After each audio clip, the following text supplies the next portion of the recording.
Well, good morning, Mike and Arlen, our Philippine journey. It's probably not morning for wherever you are, but hey, look, we really appreciate you stopping by. Number one, thank you for subscribing. Thank you for viewing. Thank you for thumbs up. Thank you for just being a part of the channel. Now, recently we've seen a lot of videos coming out of particular YouTubers here in the Philippines talking about are you the prize? Are you that valuable and a target for Filipinas? And then we're talking about age gap relationships. Well, you know what? I think we should talk about it because I see things a little differently. Why'd you have to go? I guess this world's too slow for you. I think there's beauty in the gray, the cold, but you just want the gold. And there's no way I can beat it, cause I got no chance, no chance when it comes to her. She got the glitter and the fame, and I just wasn't enough. All right. So I apologize for the length of the video. I apologize that it's going to be controversial and that there are going to be people that totally disagree. They're going to have some strong emotional and reality based comments on this video. And that's what YouTube's about. It's for everybody to have and voice their thoughts. Now, as long as their thoughts are reasonable. But the first thing is let's try and get through this as quickly as we can. Age gap relationships. I've seen videos, live streams, videos people do about age gap relationships. So if we throw out a couple of disclaimers here and we say, look, I'm not talking about a 75-year-old guy with a 19-year-old girl. That's a kind of weird relationship, in my opinion, but it happens. It does. So let's throw these odds and ends out from exceptions and just look at reality. And then, in addition to that, we're going to cover financial reality, the simple facts of whether you're the prize. And then we're going to talk about are you the real prize or are you just sort of a prize? Okay. According to the current population survey in the US, there are 133.1 million married adults age 15 plus in the US. And that doesn't count the extra 4.5 million or so that are separated. Okay. All right. So that gives us a little bit of a basis to go back and take a look. So, according to the census population they get, all right, where they actually get the census data, which I think the last one was in 2022 maybe or something like that, but 1% of the heterosexual couples have a husband who's 20 or more years older than his wife. Now, all of the calculations that we did to make examples were based on 1%. But if you include the 15 to 19 year old gap, well, then it really becomes 2.6%. So it's almost triple the number. But we didn't do that. Now, 1% of 135 million is 1,350,000. Hey, that's not an unusually small number. Yeah, it's just 1%, but that doesn't make age gap relationships rare. It doesn't make them unusual. I know I've seen age gap relationships in the US since I was a kid, literally a kid. I can remember a couple living down the street. Really nice folks. In fact, their son is actually a good friend, or not a good friend, but still a friend of my brother's at this time. And this is 40 years later, 50 years later, actually. Well, 40 plus. All right. And he was 20 years older than his wife. And they were Caucasian. This wasn't an Asian thing or anything else. All right. So, are they unusual? I would say no, they're not unusual. And I would say that age gap relationships do exist. We see them all the time amongst Filipinos, amongst foreigners, amongst everybody. And they're different culturally from place to place. But enough said about that. Now, let me see. Let's go here. So, are you the prize? That's the gist of all of this, and that's the reality. Well, you know something? I was listening to a live stream from that Philippine Antics did the other day, and I was listening to a video that Mike's Philippine Retirement did, and Geo has done this before, and Sunshine Shoulders has done this before, but they've never pointed out a couple, to the best of my knowledge or that I've seen, pointed out a couple of different things. So I would say some people are right, some people are wrong. But let's look at it. If the average wage in the Philippines is 18,423 Philippine pesos, roughly 339 US dollars. That is the monthly wage. All right. Well, if the average salary, and this was actually computed in 2024 for 2025, but the average salary in the US is 66,622. Now, granted, this varies from the low 50s to the mid 70s, depending on the state, the location, everything else. But this is just for generalization and numbers. Okay. Well, if that's the case, let's look at these numbers.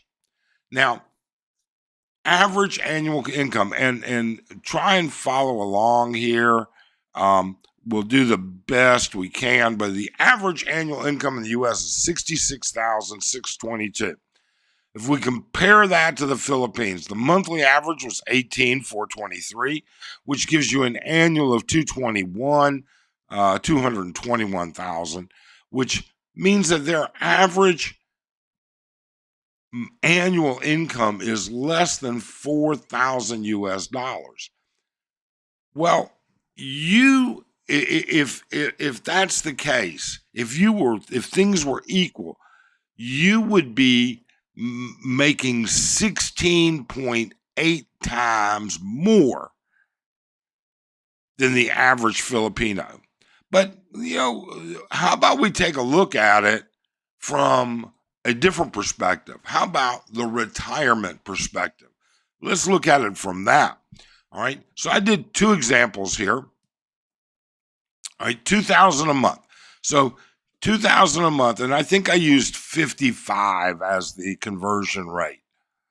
Okay. So 55, that's $24,000 a year. A lot of people talk about Social Security being $2,000 a year is the average. That's what it's rated at, when you look it up. I know it varies from, 15 to 23 is what people claim. I personally, my Social Security's a lot more than that. But either way, okay, that's 1,320,000 pesos.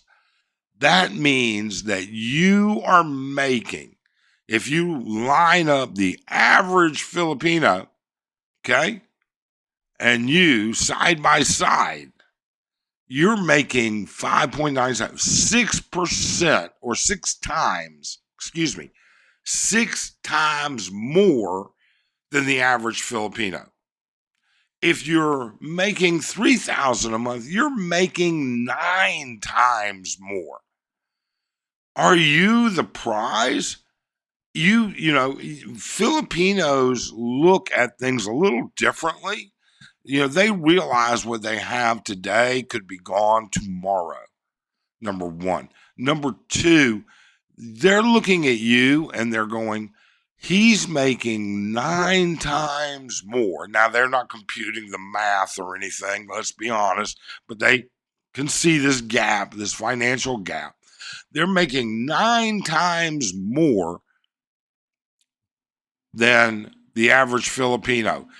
They don't go to work. Boom, boom, boom. They don't have to worry about it. It's, they can lay in bed and watch TV all day, and that money comes in on Social Security at 3K. At 2K, they can still lay in bed, and they're making 6 times more. Well, if you compare, to the, if you were in the U.S., because this is where the next piece comes up. If you were in the U.S., how would you be in comparison to the rest of the people in the U.S.? Well, you would be 0.36. You'd be making 1/3 of the average annual income. And if you were in the U.S. and you were making $3,000 a month, you would be making you'd be making half, 50.54, half of the annual income. So not so great. You don't really rate so high. But are you the prize? No, I would argue that that's not true. I would argue you're the potential prize. Okay? Because Filipinos do look at, okay, they make this money, but what are they doing with it? Am I going to get any of this? Is it going to benefit me? I already have a roof over my head. I already support my family. It's a hard life, but I make do.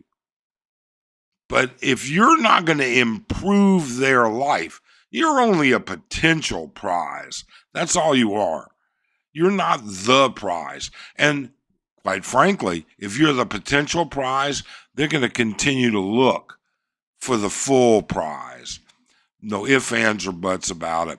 So I would argue, there were a lot of things that were said on both sides of this equation. I can't meet women that are appealing to me in the U.S. At my age, you're a nobody. Well, maybe not. I got to tell you something right now. I have friends in the U.S., and it depends on their financial position, that are knocking down $500,000 a year. They're the prize, and they have no problem getting younger dates. I think that we need to quantify things a little bit more. That's all. I don't disagree with any of these people. I think, though, that there are different levels. Just like when you go to the circus and you go to the whack-a-mole or the tossing ring or whatever, they got the little prize, the little stuffed animal, and then they got the big stuffed animal, and then they got the giant stuffed animal. Well, where do you fall in that range? And where are you hanging out? The comment was made, have you ever seen the women at Walmart? I'm going to tell you, have you ever been to Palm Springs? The women in Walmart at 8 o'clock in the morning in Palm Springs, they're hot. They're all done up and they're looking good. And the women in Walmart and Scottsdale, Arizona, yeah. Now, if you're in Walmart in Butt Lick, Mississippi, things might be different. It all depends on where you are. It all depends on the things that happen. There are so many variations. Making generalized statements and leading people to think that this is the way it is can sometimes be a little bit off track. Are there majorities this way, majorities that way? Brian, Philly in the Philippines, said, no, I look at it. He said he looks at it as the Filipina is the prize. And I agree with him.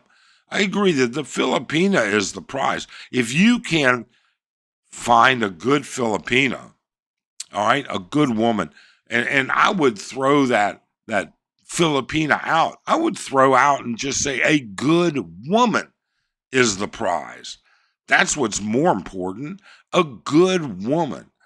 And then you got to, but who decides what is a good woman? Okay. What is a good woman in your mind?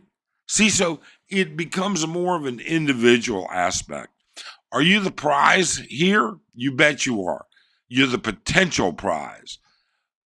Is your willingness to share in the wealth? Is your willingness to enrich their lives, as most married couples do? Most couples work towards common goals to enrich their lives. It's not a one-on-one thing. It is an entire, it's the whole, ball of string here. I think we look at things a little differently. Being the potential prize, being the prize, what is a good woman? It's so hard to try and describe all of that. But that's the reality. Yes, you can be. You certainly can be the prize, but it depends on your attitude. How much of how much of your wealth are you willing to share and invest in your relationship? How much are you willing to give to enrich their life? Is it even necessary for you to enrich their life? Well, those are all personal choices, aren't they? Hey, look, tell me what you think about it. Be reasonable with the comments. And when I say be reasonable, let's not, let's not be rude. You're certainly entitled to a different opinion, but the numbers are the numbers, period. End of story. So tell us what you think in the comments below. Have a great day, and please do subscribe and hit that thumbs up. Thanks.